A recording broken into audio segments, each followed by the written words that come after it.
ஒரே குழம்பு வைக்கணும், டேஸ்ட் நச்சுன்னு இருக்கணும், ரெசிபி ஈஸியா இருக்கணும், இன்கிரீடியன்ஸ் பேசிக்கா இருக்கணும், செய்யற டைம் சட்டுப்புட்டுன்னு செஞ்சுட்டு ஓடியாந்துடுற மாதிரி இருக்கணும். அதுக்கு நீங்க இந்த சின்ன வெங்காயம் தயிர் குழம்பு தான் வைக்கணும். இதுல வெங்காயம் உரிக்கிறது மட்டும் தான் டாஸ்க். ஐதர் டிவி பார்த்துட்டு நீங்களே உரிச்சு வச்சிருங்க, இல்ல வீட்டுல இருக்கிற யார்கிட்டயாவது கெஞ்சு கூத்தாடி உரிச்சு வாங்கிக்கோங்க.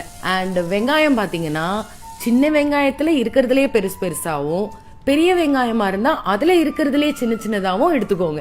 அப்பதான் குழம்பு கூட சாப்பிடும்போது அந்த சின்ன வெங்காயம் லேயர் லேயரா வரும். அந்த டெக்ஸ்டர் சும்மா செம்மையா இருக்கும். இந்த குழம்பு வச்சு நடந்த மெடிக்கல் மிராக்கிள் என்ன தெரியுமா?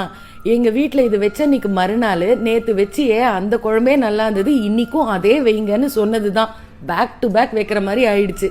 இந்த குழம்பு பத்தி சொல்லி முடிக்கிறதுக்கு முன்னாடியே குழம்பு ரெடி ஆயிடுச்சு. பாத்தீங்களா? அவ்வளவு ஈஸி. இன்கிரீடியன்ஸ் அண்ட் ரெசிபி கேப்ஷன்ல கொடுக்கறேன், செக் பண்ணுங்க.